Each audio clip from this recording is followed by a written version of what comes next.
Mike Wallace with another television interview in our gallery of colorful people. In television drama, few names have the prestige of that of our guest.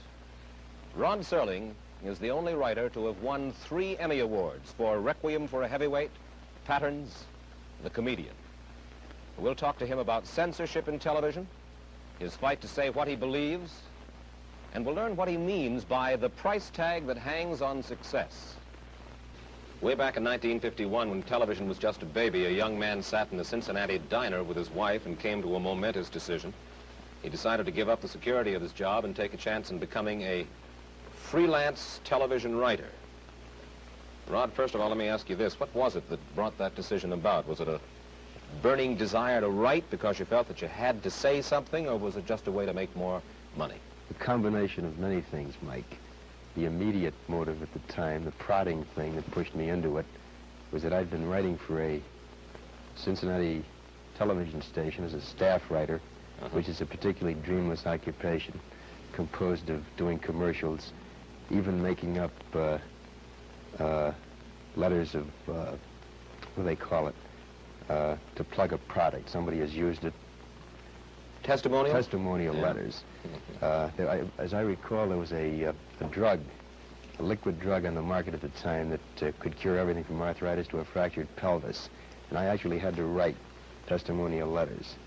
And on that particular day, I just had it. And though I had been freelancing concurrent with the staff job, the best year I'd ever had, I think we netted about $700, which is hardly even grocery money. Yeah. And that one night, we just decided to, sink or swim and go into it. So you came here to New York? Not immediately. We stayed on 6 months, I guess, in Ohio, and came to New York. Started principally in Lux Video Theater, then live and half-hour emanating from New York. I did 11 shows for them, and I was sort of on my way from that point on. And what kind of stuff did you write? Because you said that it wasn't just the money, it was something that you wanted to say that you weren't getting a chance to say in Cincinnati. Well, in those days, Lux Video, as one show, was doing reasonably adult stuff.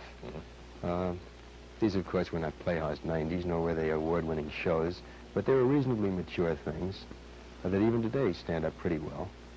And I was doing Lux Video, craft theater, the early so-called pioneer days of television, which, of course, are hardly pioneer, but anything over 8 years old is pioneer style in television. You've come a long way since those early days, and perhaps more than any other writer, your name has figured in the classic battle of the, that is, television writer, the battle of the writer to be his own man.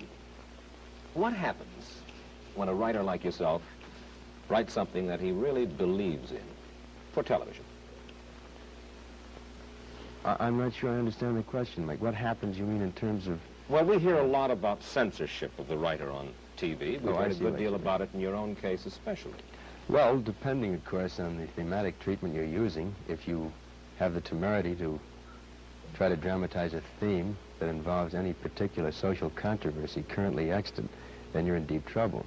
For instance? A racial theme, for example. The case in point, I think, a show I did for the Steel Hour some years ago, 3 years ago, called Noon on Doomsday, which was a story which purported to tell what was the aftermath of the alleged kidnapping in Mississippi of the Till Boy, the young Chicago Negro.